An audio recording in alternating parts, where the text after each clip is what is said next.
မင်္ဂလာပါအခုကဒီဒန်ဒလန်ရန်ပန်းလေးကိုထိုးပြပေးမယ်နော်ဒီပန်းလေးပါအရင်ဆုံးအရွက်ကလေးကိုစားပြီးတော့ထိုးပြပေးမယ်နော်အရွက်ကလေးတွေကိုကြတော့အရောင်လေးတွေမတူအောင်ထိုးထားတယ်ဒီရွက်ကလေးကိုထိုးပြပေးပါမယ်အရွက်ထိုးဖို့အတွက်ပန်းတို့ချီ3ပင်ကိုတုံးထားတယ်ကိုယ်အဆင်ပြေတဲ့လောက်တုံးလို့ရပါတယ်နော်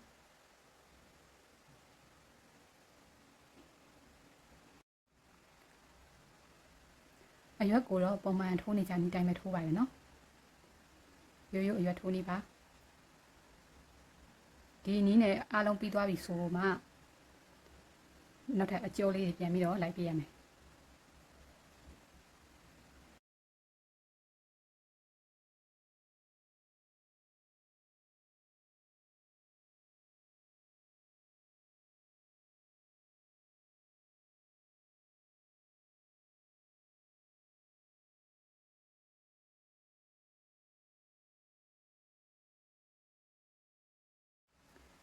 ဒါဆိုရင်တော့ဒါရိုးရိုးအရွက်ကလေးပြီးသွားပြီပေါ့နော်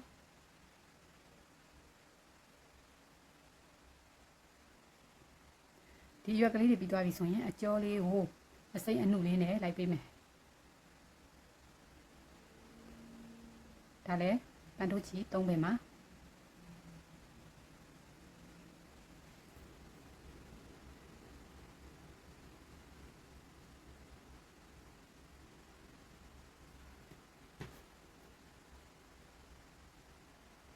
ဒီအလေအကျော်ကြီးပြီးသွားပြီဆိုရင်ဘေးမှာအကျော်အသေးလေးတွေထပ်ပြီးတော့ထည့်ပြရမယ်နော်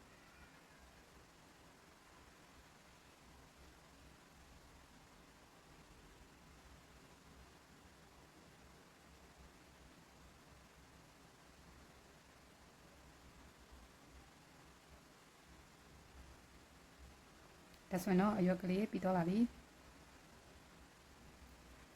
အရွက်ပြီးသွားရင်ဒီအဖူးလေးကိုထိုးပြပေးမယ်နော်တကယ်တော့အဖူးထိုးမယ်ဆိုရင်အရင်ဆုံးအဖူးအသေးလေးကိုထိုးတာပို့ပြီးတော့အဆင်ပြေတယ်မဟုတ်ရင်ပွင့်ဖက်အကြွလေးတွေထိုးပြီးမှဆိုရင်နည်းနည်းလေးကတ်တက်လို့အဖူးစာထိုးမယ်ဆိုရင်ဒီလိုပုံချမ်းလေးအရင်ခြားထားပေးရမယ်ပြီးတော့အဲ့ပုံချမ်းလေးကိုကန့်လန့်ဖြတ်ပြီးတော့ရစ်ပန်းလေးစာပြီးတော့ထိုးပေးမယ်ဘာကြောင့်လဲဆိုတော့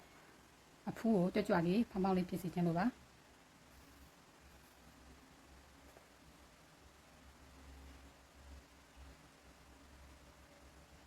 ဒီလိုလေးရေပန်းတစ်ခေါက်ထိုးပြီးမှအပေါ်ကနေပြန်ပြီးတော့ခြေကိုပြည့်အောင်ပြန်ဖုံးပေးရမယ်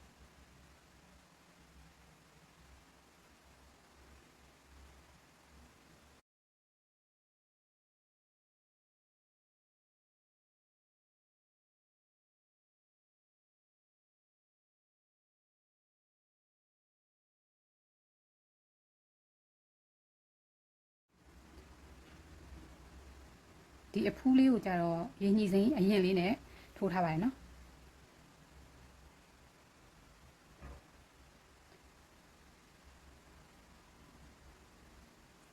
ဒီလိုပြည့်သွားပြီဆိုရင်လိမ္မော်သုံးဖို့အဝါရောင်နဲ့အပေါ်ကပွန့်ဖက်တေးလေးတွေလိုက်ပေးမယ်အဲ့ပွန့်ဖက်ကတေးလေးတွေဖြစ်တဲ့အတွက်ခြေကို2ပင်နဲ့တုံးထားပါတယ်အဲ့မှာရင်းညှိစိမ်းထဲကိုရင်းညှိစိမ်းနဲ့ဆက်နေအောင်ထိုးပေးရမယ်အတွင်းထဲထိထိုးပေးရမယ်နော်ထိုးတဲ့အခါမှာလည်းတညီတညာကြီးတည်းမဟုတ်ဘဲနဲ့တိုးရှည်လေးတွေထိုးပေးရမယ်အဲ့ဒါမှနည်းနည်းတဘာဝကျန်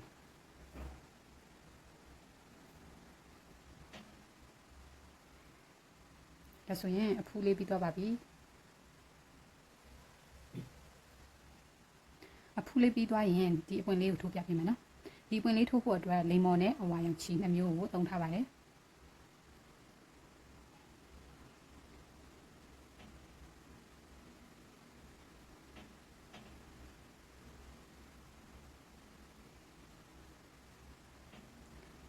ဒါလေးလိမ္မော် sorry အဝါအနုလေးကိုအရင်ဆုံးစထိုးမှာပါနော်လိမ္မော်ရောင်ကနောက်မှထိုးမှာပါ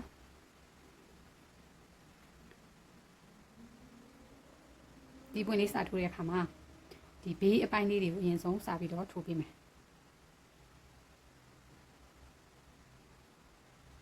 ဒါတပွင့်လုံးပတ်သက်လေးထိုးပေးရမယ်နော်အရင်စိတ်ကြီးမဟုတ်ဘဲနဲ့ခက်ကြဲကြဲလေးကိုမှတိုးရှည်လေးတွေလိုက်ပြီးတော့ထိုးပေးရမယ်တိုးရှည်ဆိုတာဟိုပွင့်ဖက်တစ်ခုကိုတိုးမယ်နောက်ထပ်တစ်ခုကိုရှည်မယ်လို့လေးထိုးရမယ်နော်အဲ့မှာအလဲမှာစုံနေတဲ့အနေထားနဲ့ပွင့်ပန်းပွင့်ပတ်လေးထိုးပေးရမယ်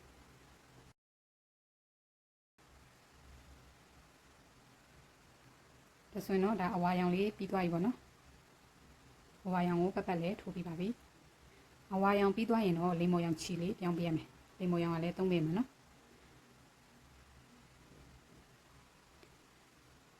အဲ့လိမ္မော်ရောင်ကိုစောစောအဝါကြားမှာကြံနေခဲ့တဲ့နေရာလေးတွေမှာထပ်ပြီးတော့ဖြည့်ပေးမယ်သူ့ကိုလည်းတိုးရှည်လေးပဲဖြည့်ပေးမယ်အလယ်မှာကွက်လက်ကြံခဲ့တဲ့နေရာလေးတွေကိုလည်းအဲ့ဒီလိမ္မော်နဲ့ထပ်ပြီးတော့ဖြည့်မယ်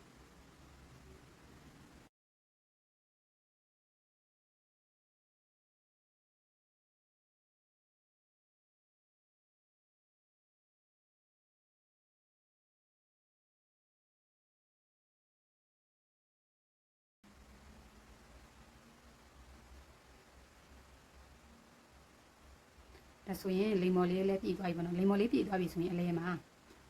ဟိုဆုံတဲ့နေရာကြီးမပေါ်အောင်ဒီလိုကန့်လန့်ထက်ကလေးထပ်ပြီးတော့ထိုးပေးရမယ်ဒီလိုကန့်လန့်ထက်ကလေးနည်းနည်းပါပါ3-4ခါလောက်ထိုးပေးရပါပြီဒါဆိုရင်တော့ဒီအဝါပွင့်လေးပြည့်သွားပြီပေါ့နော်ပြည့်သွားရင်အယိုးလေးထိုးပေးမယ်အယိုးကလည်းပန်းထိုးချီသုံးပေးမှာနော်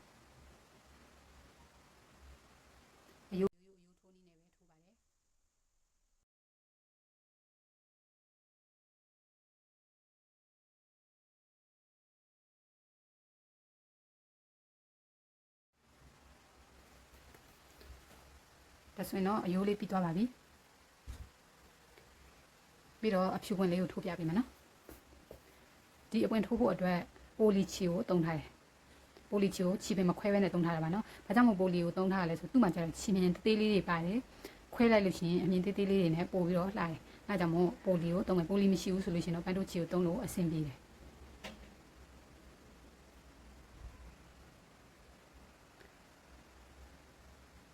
စက်ဝိုင်းလေးတွေဒီလိုတေးသေးလေးတွေဖြစ်တဲ့အထိ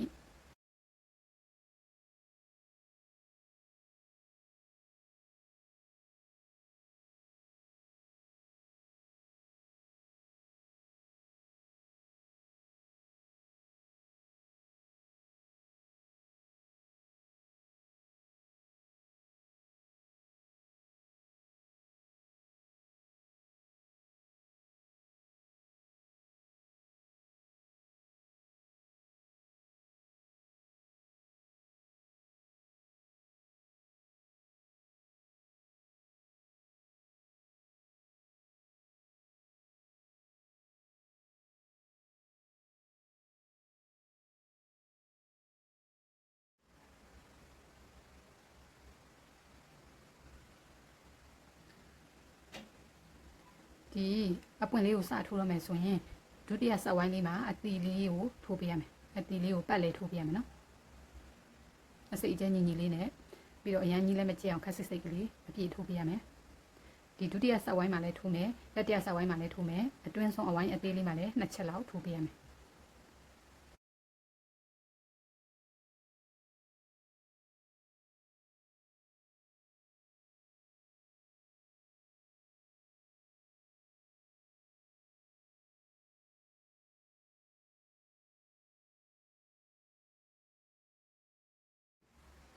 ဒါဆိုတော့အဝိုင်း3ဝိုင်းလုံးပြီးသွားပါပြီနော်အလဲမှာဒီလို2ခေါက်လောက်ပဲထည့်ပေးရမယ်ပြီးတော့နောက်မှာခြီပေးမယ်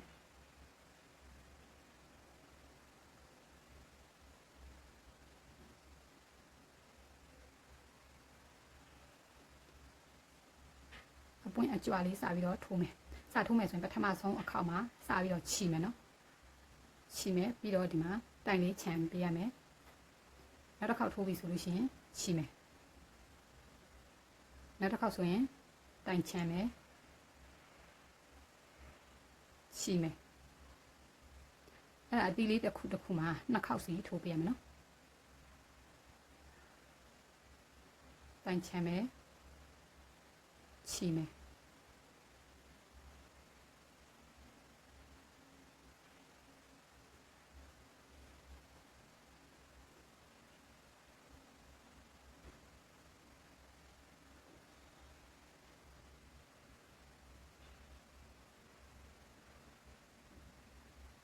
အဲ့လိုပက်ပက်လေးပြည့်အောင်ထိုးသွားပြရမယ်နော်ဒါပထမတစ်ဝိုင်းကိုလည်းအဲ့လိုအတိလေးကမှနှစ်ခေါက်ချီမယ်ဒုတိယတစ်ဝိုင်းကိုလည်းအလေးကမှနှစ်ခေါက်ချီမယ်တတိယတစ်ဝိုင်းလည်းတစ်ခုနှစ်ခေါက်စီချီပြန်ဒုတိယအခုထိုးထားတဲ့ဟာကဒုတိယတစ်ဝိုင်းကတစ်ခေါက်စီလည်းထိုးထားတယ်တစ်ခေါက်ထိုး ထိုးထားတာကနည်းနည်းလေးကျဲရတာမို့အကလေးတိုင်းကိုနှစ်ခါစီထိုးပြန်နော်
ဒါဆိုတော့ပြီးသွားပါပြီပြီးသွားရင်ချီကိုဒီလိုလေးရှည်လေးခြံပြီးတော့ဖြတ်ပေးရမယ်နော်ပြီးတော့အဲ့ခွင်းလေးတွေအားလုံးကိုတစ်ခုချင်းလိုက်ပြီးတော့ဖြတ်ပေးရမယ်အားလုံးဖြတ်ရမယ်နော်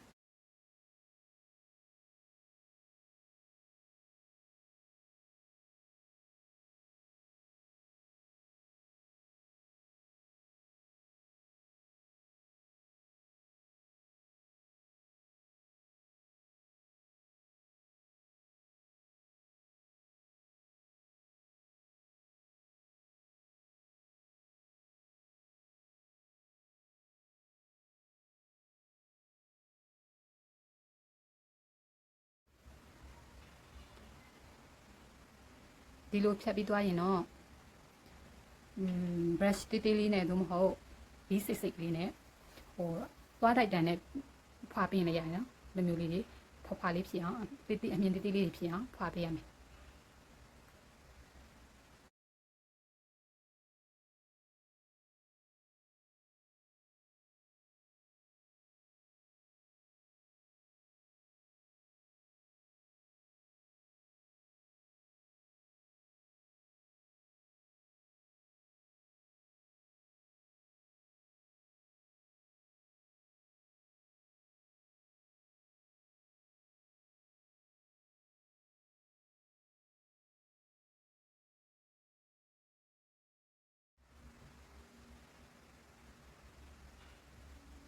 ဒါဆိုတော့ပြီးတော့ပါပြီနော်ပြီးရင်ဒီမှာအပွင့်ရဲ့အညာလေးတွေထိုးပြရမယ်အပွင့်ရဲ့အညာလေးတွေကတော့မောင်းပြန်ထိုးနေနေပဲပန်းမွန်တစ်ပွင့်ကို5 6ခုလေးတွေလိုက်ပြီးတော့ထိုးပြမယ်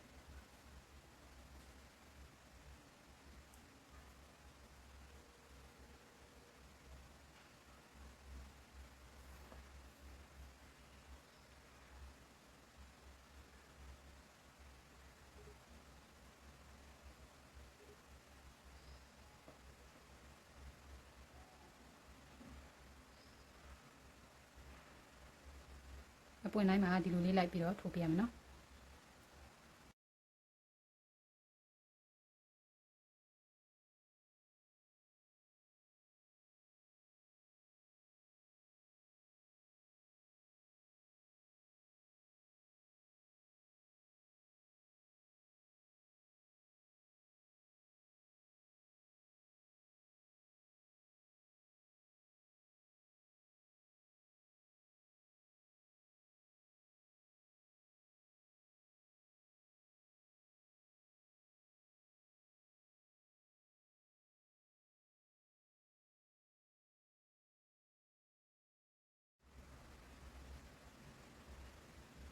ဒီအဖိုးလေးတွေအညာမှာလည်းလိုက်ပြီးတော့ထည့်ပေးမယ်ပြီးရင်အဲ့ဒီလွင့်နေတဲ့အဖာလေးတွေလိုက်ပြီးတော့ထိုးပေးမယ်နော်သူ့ကိုကြတော့အလဲမှာစုံနေတဲ့အနေထားနဲ့မောင်းမြန်လေး10 ခုလောက်ထိုးပြင်ရပါပြီ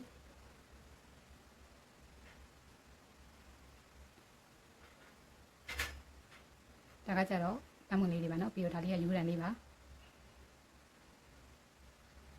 ဒီရိုးတန်လေးပြီးသွားပြီဆိုရင်တော့အညိုရောင်လေးနဲ့အခြေလေးမှလိုက်ပြီးတော့ထိုးပေးမယ်အညိုရောင်လေးက2 ခေါက်လောက်ဆိုရင်ရပါပြီနော်အဲ့ဒီပန်းတွေအားလုံးကိုတော့အဲ့ဒီပန်းတေးသေးလေးတွေကိုတော့ခြေ2 ပင်နဲ့ပဲသုံးထားတယ်ဖြူကိုလည်း2 ပင်နဲ့သုံးတယ်အညိုကိုလည်း2 ပင်နဲ့ပဲသုံးထားတယ်ဒါဆိုရင်တော့ဒီတန်တလန်ရန်ပန်းလေးပြီးသွားပါပြီနော်